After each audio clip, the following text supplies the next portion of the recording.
Du jour au lendemain, Alain Weinstein, bonsoir.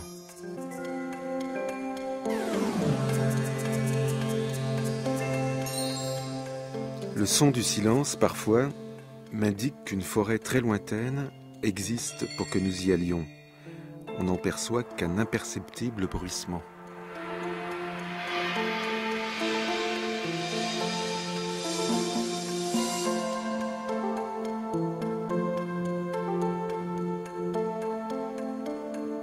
Du jour au lendemain avec Agnès Varda qui publie Varda par Agnès au Cahier du cinéma.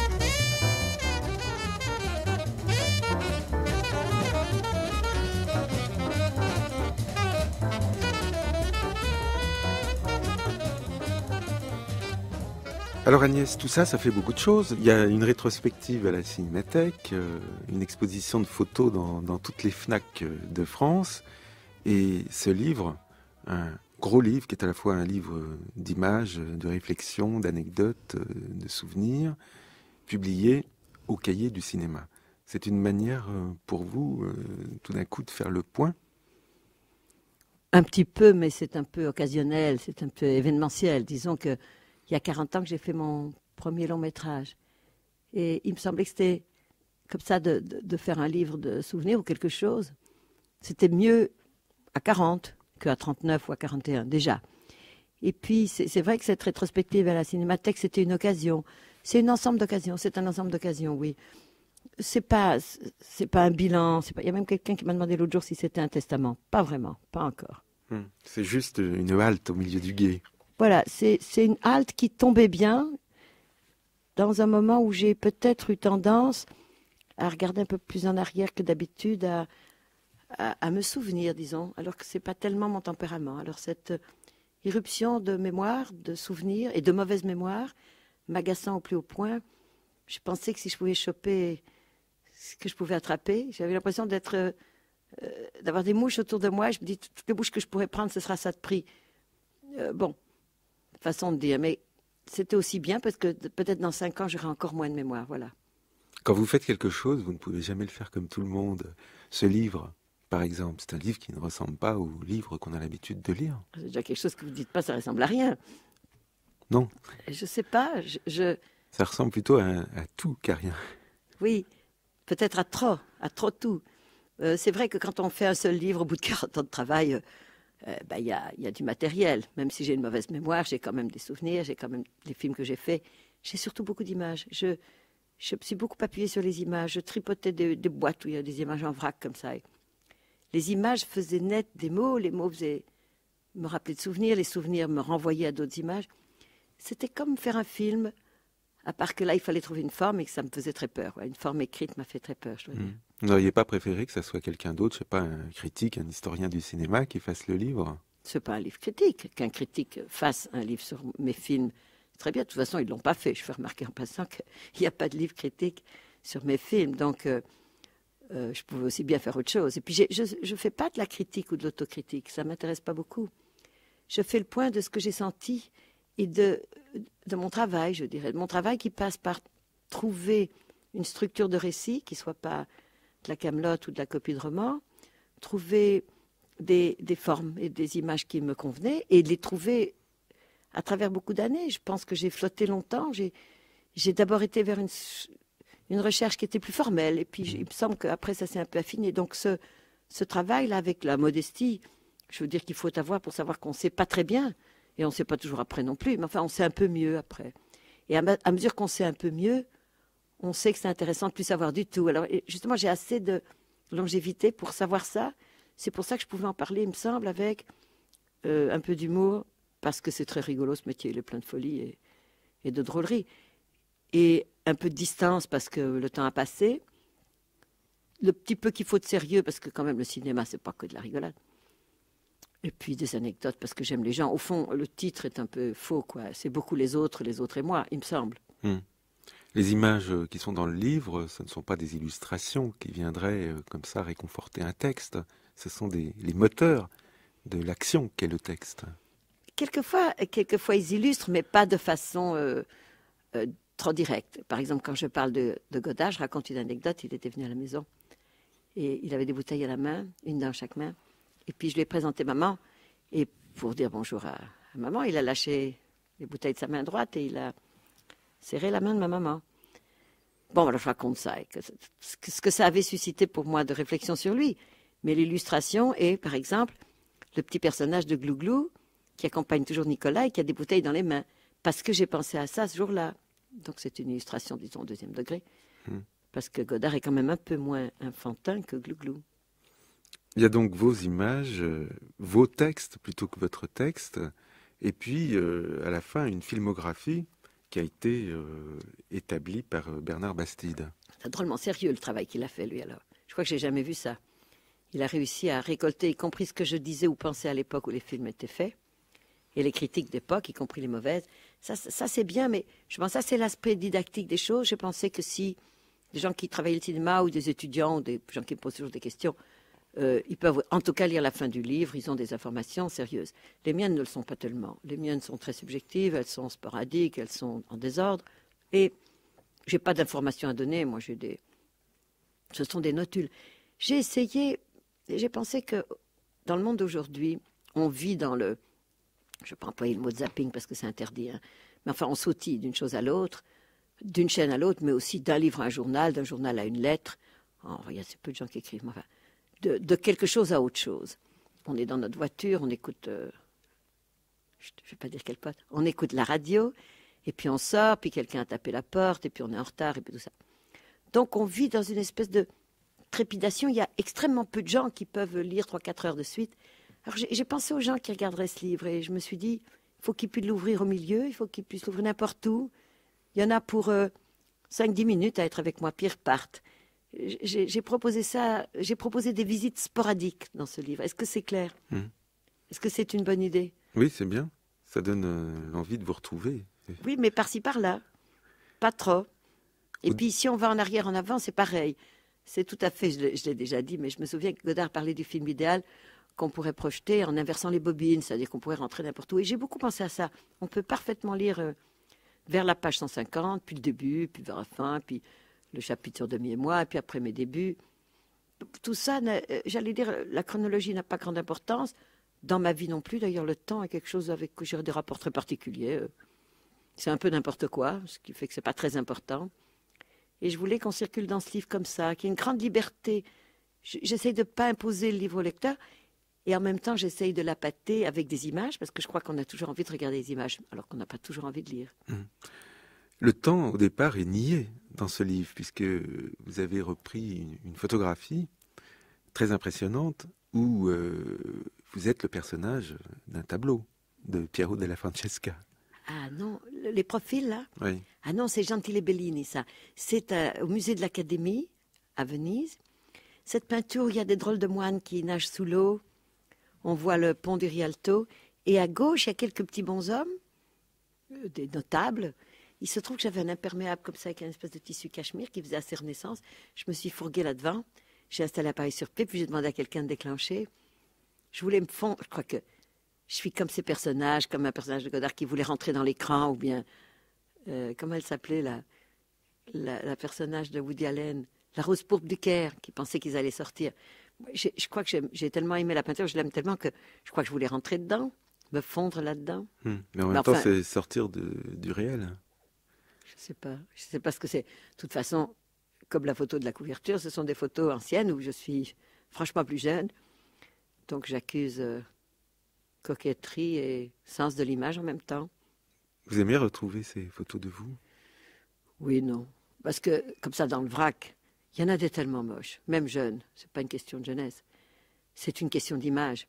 il y a des images de moi maintenant qui me plaisent plus que d'autres. Et j'aime quand les images racontent quelque chose qui est le choix aussi. De me mettre dans cette peinture, c'était un choix. Puis j'ai le nez qu'il faut, la coiffure qu'il faut. Bon, c'est simplement une disposition physique qui permettait de rentrer dans cette peinture.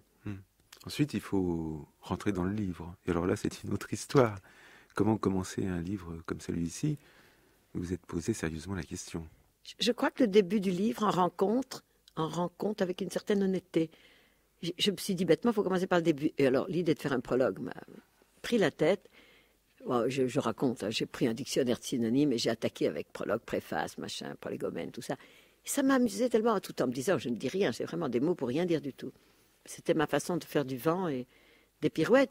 Et après, effectivement, j'avais tant de mots qui attendaient, tant de mots qui me fascinaient, qui me tournaient dans la tête. C'était pire que des mouches, là, c'était vraiment des gros oiseaux.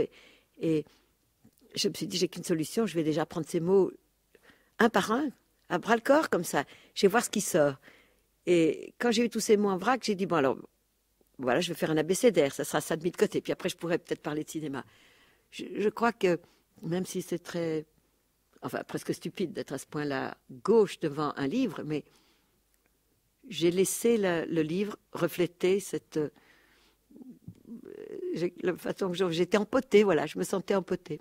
En fait, c'est un geste vers le lecteur que vous vouliez faire. Vous voulez lui dire, entrez dans mon livre. Oui, avec moi, en hésitant, en sautillant de mot en mot. Alors d'abord, j'adore les abécédaires.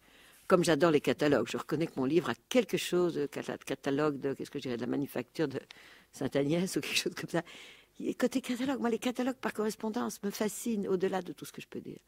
L'idée qu'il y a des images qu'on peut peut-être prendre. Alors, dans les catalogues, c'est pour acheter, mais là, je vois que ça ressemble un peu à ça, oui. Je crois que tous les gens sont des catalogues. Dans votre abécédaire, on trouve à la lettre A, Agnès, bien sûr. Agnès qui en fait s'appelle Arlette. C'est une coquetterie. Mais non, je l'explique, j'ai été conçue en Arles.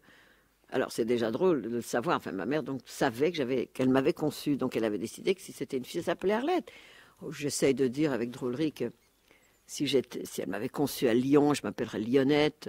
On peut imaginer, hein, Fontainebleau, Fontainebleau et tout ça. Donc j'ai eu relativement du pot.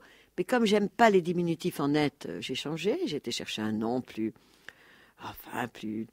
rond, plus court, qui est une espèce de tradition dans les mosaïques, chez les Grecs, tout ça. Enfin bon, voilà.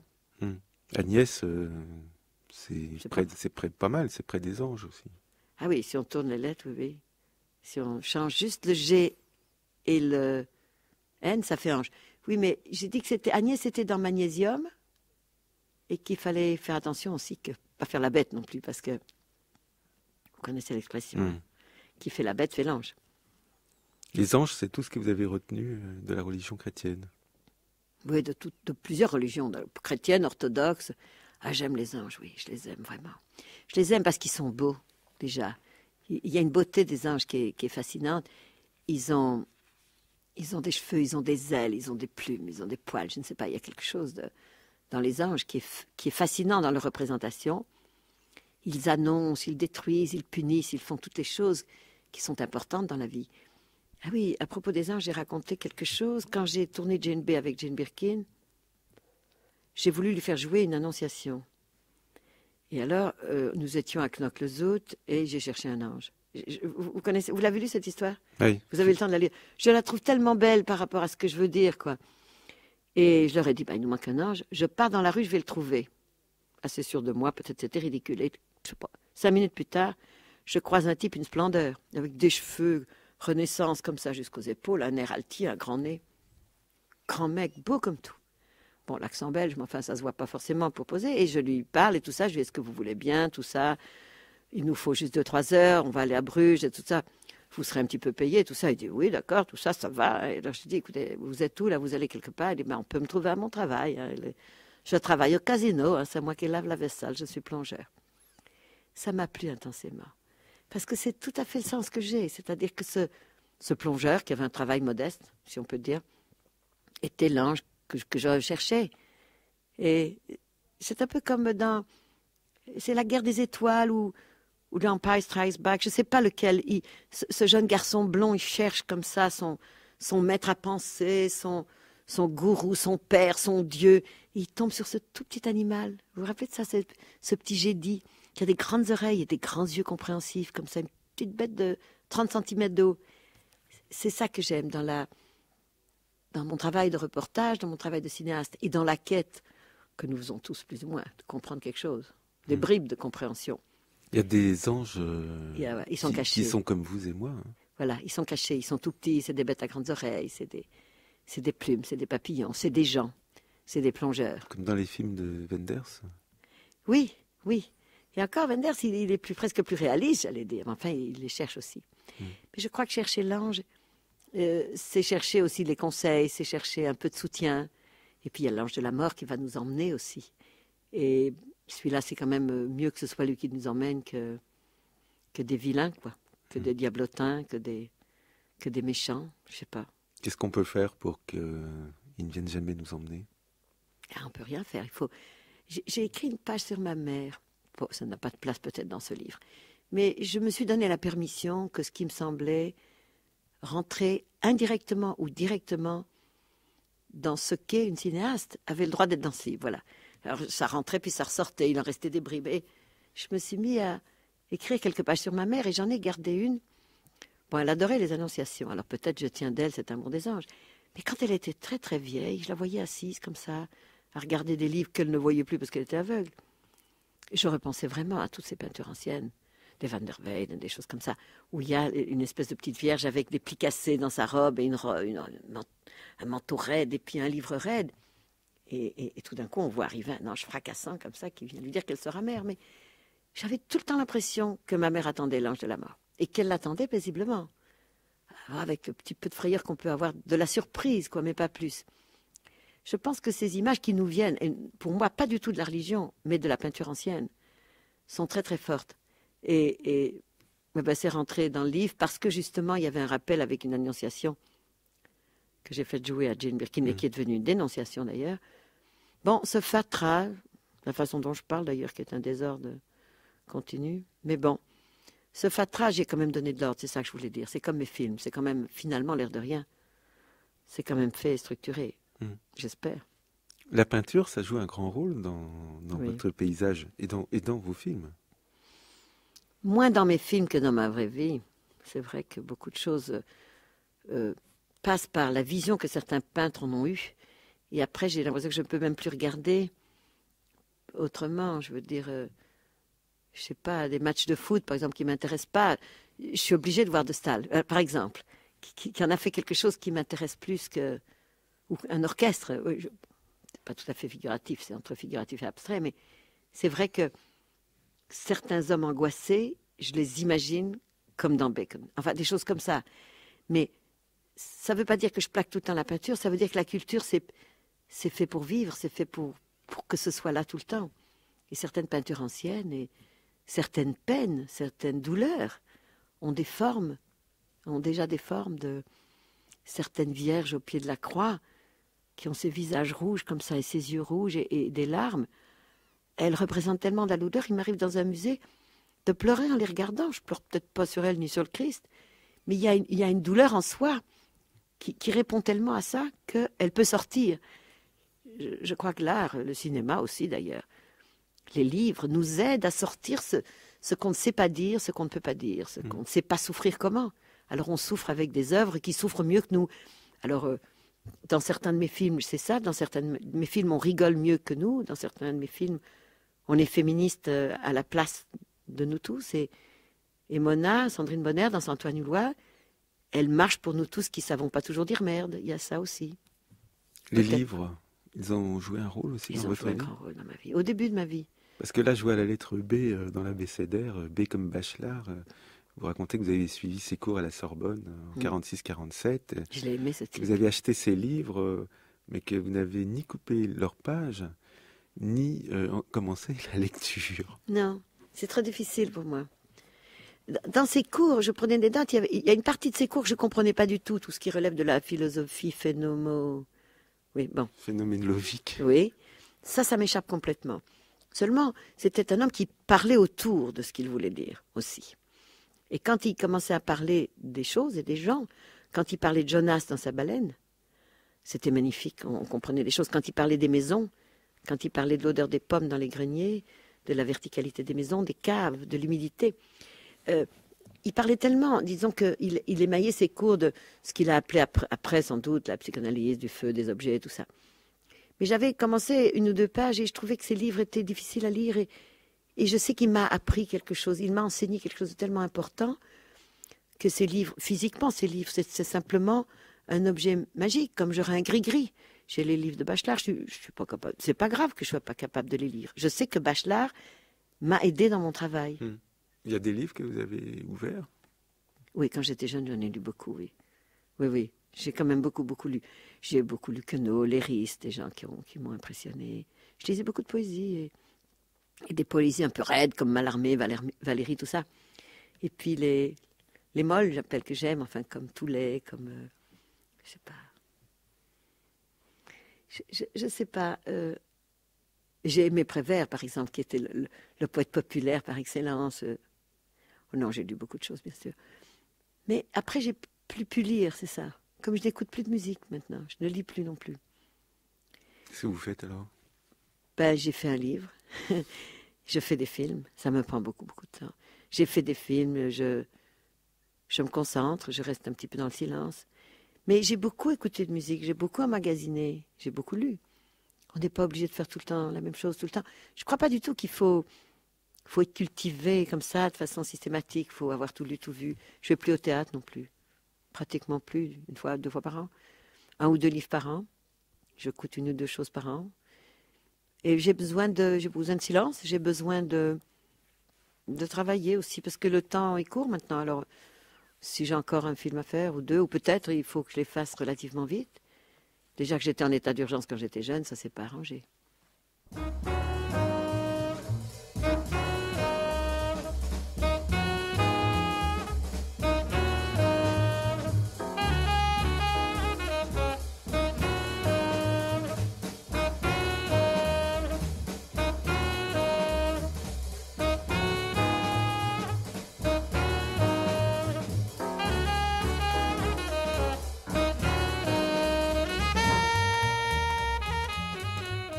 Je me demande ce qu'on peut mettre à la lettre C. Et bien maintenant, là, comme ça, je ne me rappelle pas. Parce que j'ai une telle absence de... Je ne sais pas comment il faut dire ça, j'ai pas de mémoire. Par exemple, je suis obligée d'ouvrir mon livre pour me rappeler. Qu'est-ce que j'ai pu mettre à C? Collage, collure? Réfléchissons bien. Commentaire j'ai mis. Ah oui, ça m'a beaucoup frappé, le commentaire. Ça, d'abord, c'est ce genre de mot que j'adore, parce qu'on peut dire aussi commentaire. C'est même drôle que vous ayez commencé cette émission en citant la lettre silence et la définition que j'en donne. Parce que, bien sûr, écrire, dire, c'est aussi taire. Et commentaire. Mais ce qui m'avait frappé aussi, c'est que le commentaire, à part ce que je fais pour mes films, c'est ce qui nous amuse dans la vie. Moi, ça m'a beaucoup frappé. J'ai longtemps vécu avec Jacques Demy. Et on commentait ensemble les choses. Et je me rends compte que la vie de couple, c'est un commentaire assez continu, complicité, quelquefois d'ailleurs pas toujours d'accord, mais on commente ce qui est arrivé, les gens qu'on a vus, les choses qu'on a lues, les projets qu'on a. Et c'est pas qu'on se donne des nouvelles, c'est qu'on les commente. Et c'est ce qui m'a frappé le plus dans le manque de cet homme et de ce compagnon de vie. C'est que ce particulier commentaire que nous avions ensemble, je ne l'ai pas avec quelqu'un d'autre. Je peux commenter avec qui je veux, mais il n'y a pas que l'amour, il y a le commentaire. Non? Oui. Voilà. Et puis, le commentaire dans les films, c'est ce rebondissement entre l'image et les mots. C'est une autre façon que j'ai retrouvée à l'inverse dans le livre, dans mes documentaires, dans mes courts-métrages. Je les commence, ensuite dans la salle de montage, je commence à faire le commentaire et puis je rechange le montage et quelquefois je retourne pour que cette façon de s'enclencher l'un dans l'autre, ce puzzle qui se reconstitue par la pensée, l'idée, l'imagination, l'image, retour aux mots, c'est vraiment quelque chose que j'aime faire. Alors je l'ai fait d'une autre façon dans ce livre, c'est vrai. C'est un peu un commentaire sur Agnès par Varda ou par Varda par Agnès, mais c'est un commentaire aussi sur des gens que j'ai connus, que j'ai rencontrés, que j'ai aimés. Je sais pas, je dis quelques mots sur Signoret, je dis quelques mots sur Brassailles, sur Calder, sur quelques amis, les amis plus jeunes et plus proches, j'en parle pas trop. Sur Catherine Deneuve. Oui, oui, que j'ai connue jeune et c'est toujours agréable qu'il y ait du temps. Moi, j'aime beaucoup les gens que je connais depuis longtemps. J'aime que le temps s'installe dans une relation, même discontinue. La durée, je ne sais pas si c'est la durée qu'il faut dire, mais la fidélité des relations amicales, c'est quelque chose que j'aime beaucoup. En tout cas, ce qui se passe de commentaires, c'est que vous êtes en train d'oublier complètement qu'il y a un mot qui commence par C, c'est le mot cinéma. Eh bien, je l'ai oublié, oui. Je l'ai oublié, mais on peut en parler. Oui, c'est vrai. C'est comme cinéma. Mais je suis c'est cinéaste. Peut-être un art, dites-vous. Ben, peut-être un art, oui. Vous n'en êtes pas sûr. Si, c'est le 7e art quand même. Allons, bon, rentrons dans les clichés. Oui. C'est l'art, non, c'est sûr que c'est un art. C'est l'art de la fin de ce siècle. Je vais même plus loin. Je suis persuadée que les cinéastes qui arrivent à faire des films à peu près comme il faut, ils ne sont pas tous quand même des cinéastes que j'estime à ce point-là, mais ces cinéastes-là représentent vraiment la société où nous sommes, je crois. Oui, plus que la peinture contemporaine, plus que l'écriture contemporaine, me semble-t-il, que l'audiovisuel, ayant trouvé une forme qui est le cinéma, sa forme, et peut-être la vidéo, quand ce sont des films faits par des vidéastes, c'est-à-dire des artistes de vidéo. Je crois que les expressions d'audiovisuel d'aujourd'hui, quand elles sont traitées par des gens qui se posent les mêmes questions que se sont posées les peintres ou les écrivains ou les cinéastes, c'est ça qui dit le plus. Parce qu'il y a le mouvement, il y a le rythme, il y a la parole, il y a le visage, il y a la saute, il y a le montage, il y a ce chaos où nous vivons. Il me semble que le chaos, le discontinu, le continu-discontinu de nos vies s'exprime bien par le cinéma. Il me semble. C'est vrai, j'ai oublié d'en parler, mais... C'est une industrie aussi, le cinéma. Ah oui, mais oui, moi je suis en train de chercher de l'argent, là j'en suis malheureuse. On veut faire un film, on a plein d'idées, les gens vous disent, oui d'accord, on va vous donner ça. S'ils vous disent juste, je vous donne 1 ou 2 millions de moins, on est tout d'un coup malheureux. Je veux dire, quand il n'y a pas d'argent, les idées s'arrêtent de fleurir, on est tout d'un coup comme une pauvre chose dans un coin. Et c'est d'autant risible puisque je parle de millions, c'est-à-dire qu'on jongle avec des millions qui ne sont peut-être pas très raisonnables à dépenser pour exprimer le monde et comme il va monsieur. Peut-être qu'il faut plutôt utiliser l'argent pour faire des crèches et soigner les gens, peut-être, mais est-ce qu'on a besoin de divertissement? Oui, et un divertissement d'aujourd'hui, le divertissement le plus intéressant éventuellement quand il est intéressant, c'est le cinéma. Cinéaste, vous avez remarqué que c'est un mot qui se termine par un « e ». Ça veut dire qu'on n'a pas de différence à faire entre le masculin et le féminin? C'est un mot mixte. Oui, mais je dis metteuse en scène, quand on me demande. Réalisatrice. C'est différent d'être une femme quand on fait du cinéma. C'est différent, c'est lié à un combat de confiance en les femmes. Et c'est lié à l'idée que les femmes qui n'étaient pas cinéastes, il n'y en avait à peu près pas quand j'ai commencé, quand je me suis posé les questions du cinéma. Non pas qu'il n'y en avait pas eu, mais enfin, qui essayaient de faire un cinéma actif et créatif. Je les ai appelées, comme on dit, de tous mes voeux. Et alors là, je suis frappée parce que dans les 6 derniers mois, il y a des quantités de films de femmes. Ça y est, il y a beaucoup de femmes cinéastes, il y en a tellement beaucoup que c'est normal, que c'est naturel. Voilà, c'est la moitié du ciel, ou la moitié de la terre, ou la moitié du cinéma. Il y en a beaucoup. C'est-à-dire que maintenant, on ne dit plus « Ah tiens, c'est un film de femmes », parce que bon, il y a des films qui sont intéressants, les gens les voient. Il y a des filles qui s'expriment. Et ça me fait plaisir, c'est parce qu'il y a aussi des techniciennes, il y a des ingénieurs du son, il y a des mixeuses. Il y a des filles qui font la photographie et tout ça. C'est vraiment quelque chose que j'ai souhaité de toutes mes forces. Et non pas du tout que je pense que les femmes ont un message particulier, un cinéma spécifique, tout ça. Ça me semble un peu une fausse querelle. C'est bien qu'elles soient là, voilà. C'est bien qu'elles fassent du cinéma parce que cinéaste, ça ne veut pas dire porter 2000 kilos. Je veux dire, une femme machiniste, c'est plus difficile, quoi, parce que c'est vraiment lourd et dur. Mais penser, écrire, réfléchir, mettre en scène, avoir l'énergie de rassembler toutes les énergies d'un film, c'est autant un métier de femme qu'un métier d'homme, c'est surtout que les femmes sont créatives, sont intéressantes, elles ont une vivacité, elles ont une énergie qui s'applique bien au cinéma, je trouve. Mais pourquoi vous l'avez fait, vous, ce métier-là? Dans un chapitre du livre, vous racontez comment ça a commencé, quand vous avez fait votre premier film, La Pointe Courte, en 1954, et vous dites justement qu'au commencement, il n'y avait presque rien. En tout cas, aucune idée sur les cinéastes et sur les films. Moi, je viens de rien, j'aime bien ça. Enfin, il y avait un film qui s'appelait Agnès de rien, d'ailleurs. Mais non, je veux dire que je ne viens pas du cinéma. En tant que cinéaste, je viens de rien. Je n'ai pas été au cinéma, j'avais peut-être vu 10 films à 25 ans. Bon, je le racontais 50 000 fois, mais c'est pour ça que je n'arrive pas très bien à comprendre pourquoi j'ai eu envie de faire un film. Je ne le sais pas vraiment. Je sais que j'étais photographe, que je connaissais les objectifs. J'en parle à haut comme objectif. Mais pourquoi je dis que peut-être bêtement, je pensais qu'en ajoutant l'image et la parole, ça faisait du cinéma. Alors qu'on sait très bien que ce n'est pas ça non plus. Non, j'ai eu un désir de faire un film en ne connaissant pas très bien qu'est-ce que c'était qu'un film. Voilà. J'avais jamais vu une caméra professionnelle de près. Je n'avais pas été sur le plateau de tournage tellement. J'avais fait une photo de Renoir une fois envoyée par Paris Presse, je crois. Mais enfin, je ne sais pas comment j'ai eu l'idée du premier film. Et j'ai surtout eu l'idée d'écrire ça, peut-être comme un livre ou un petit poème ou un essai qu'on dit, bon, ben voilà, comme ça, dans ma jeunesse, j'en aurais fait un, et qu'on met dans un placard, œuvre de jeunesse impubliable. Et c'est parce que j'ai rencontré ces deux cinéastes, Villar-de-Beau, Carlos, et Jeanne. Elle était script, il était assistant, et on a parlé comme ça, on s'est connus comme des jeunes qui se rencontrent.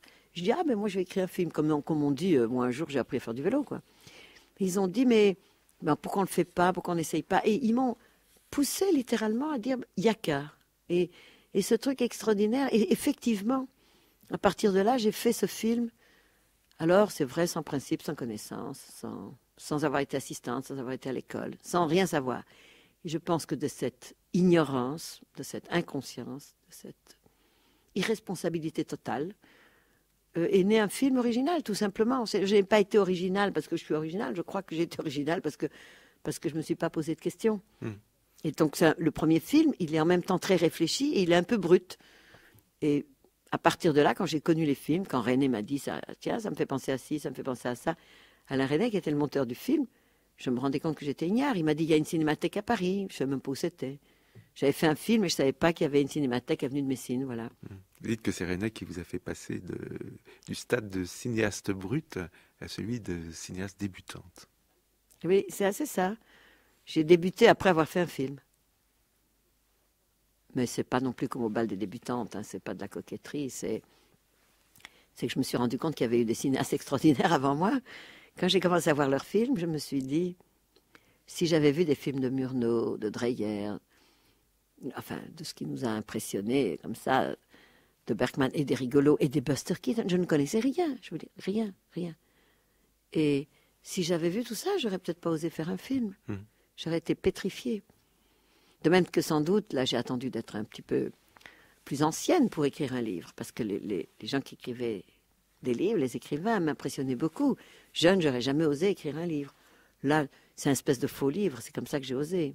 Comment peut-on écrire un livre sur ces films quand on n'en a pas fait? Oui, mais j'aurais pu écrire un livre de littérature. J'osais pas, j'aurais jamais osé. Ça vous travaille un peu la littérature quand même. Hein? On sent que vous aimeriez bien raconter des histoires qui ne doivent rien au cinéma. Je sais pas, je crois que j'ai plus envie de faire des films. Mais quand ce sera vraiment trop fatigant, si je ne suis pas complètement morte, alors je pourrais encore écrire des livres, parce que c'est moins dur sur le plan simplement physique et musculaire, j'allais dire. Pourquoi vous parlez tout le temps de la mort? Mais parce que, ma foi, il va falloir y aller, quoi, un de ces jours. Et que, bon, la mort est beaucoup là, quand même. J'ai toujours pensé jeune, c'était assez rigolo, parce que ça semblait loin. Puis forcément, ça se rapproche. Et puis, quand même, beaucoup de gens sont morts autour de moi. Et je sais ce que c'est de circuler parmi les ombres, alors un jour, c'est moi qui vais y aller. Mais j'en parle pas là trop, parce que ça fait un peu... Oh, ça fait un peu tarte, comme ça, de parler de ça. Ça fait un peu tarte, mais enfin, il faut bien y aller.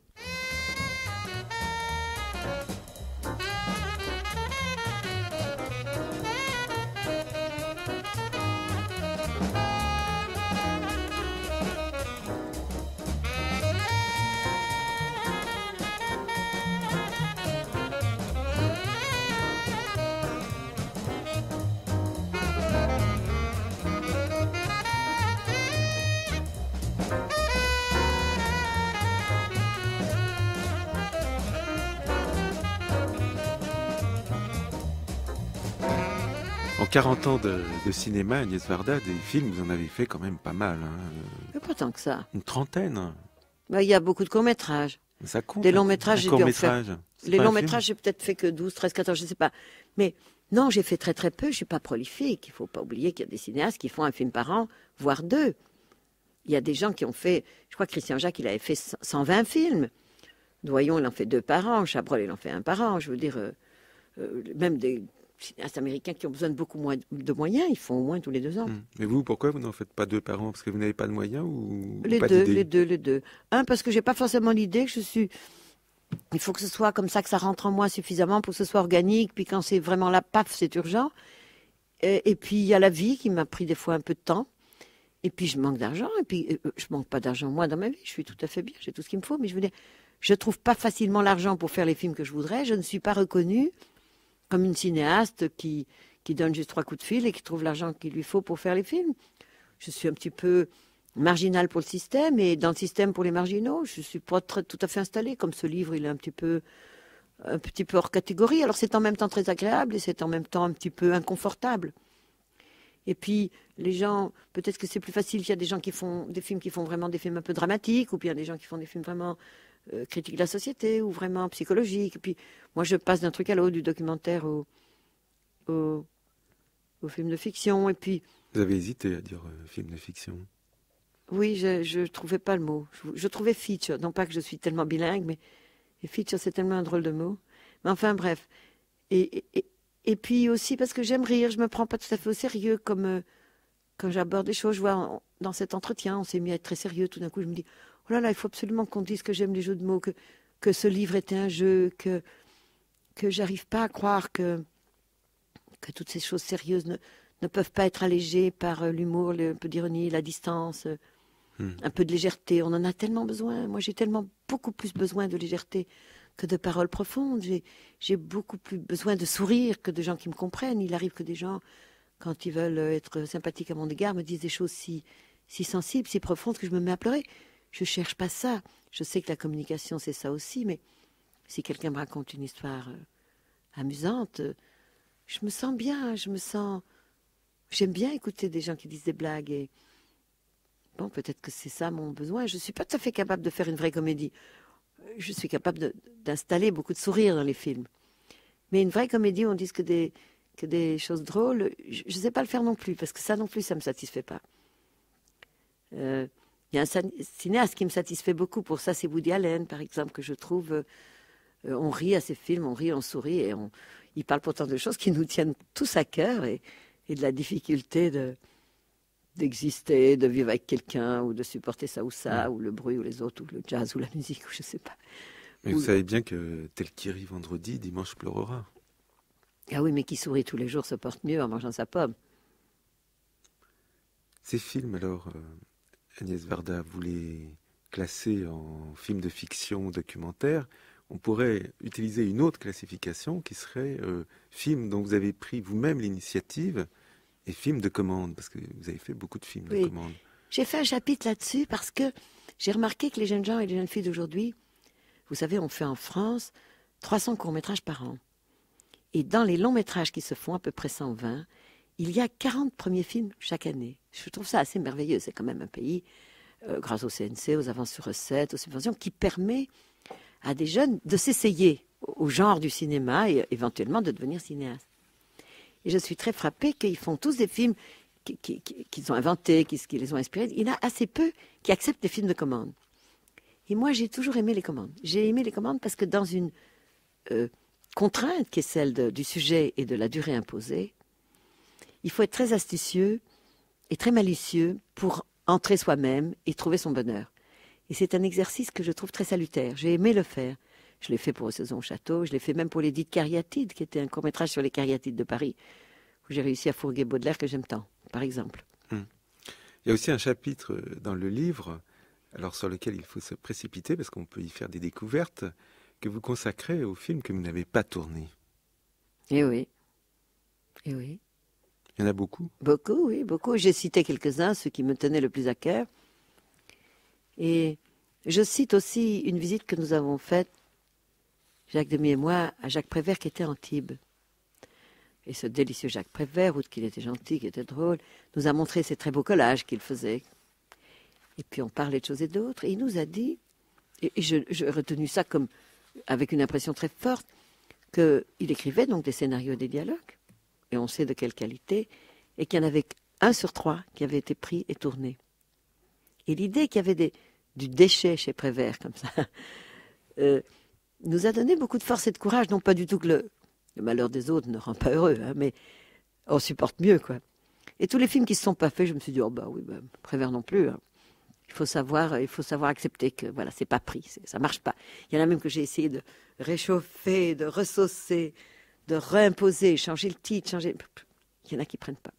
Dont un que j'ai regretté beaucoup, que j'avais commencé en 66 avec Gérard Depardieu, qui avait 18 ans. Ça s'appelait Christmas Carol. Il était beau, il était bien, il était doué comme tout, ça aurait été formidable. Voilà. On a 4 minutes, que je vais montrer d'ailleurs, parce que dans la fin de la rétrospective qui était à la Cinémathèque se termine le 9 avril par une soirée un peu spéciale, d'inédits comme ça, de choses que je vais commenter. J'ai les 4 minutes de Depardieu, justement, j'ai des bouts d'essai, j'ai des claps, j'ai des bandes annonces, j'ai des choses un peu drôles. Drôles, enfin, s'il y a une certaine curiosité de mon cinéma, c'est amusant aussi de montrer des choses un peu moins connues, de petits courts-métrages très courts que les gens n'ont pas vus, comme T'as des beaux escaliers, tu sais, qui durent 3 minutes et qui parlent de la Cinémathèque, ou des films que j'ai fait comme ça, ou Ulysse que j'ai fait, qui est une réflexion sur une photo. Bon, mais là, il est trop long pour montrer, mais ou peut-être des extraits. Je crois pas qu'il faut respecter les choses. On va montrer des petits bouts. J'ai fait ça l'autre jour aussi. Des pots pourris, pas pourris.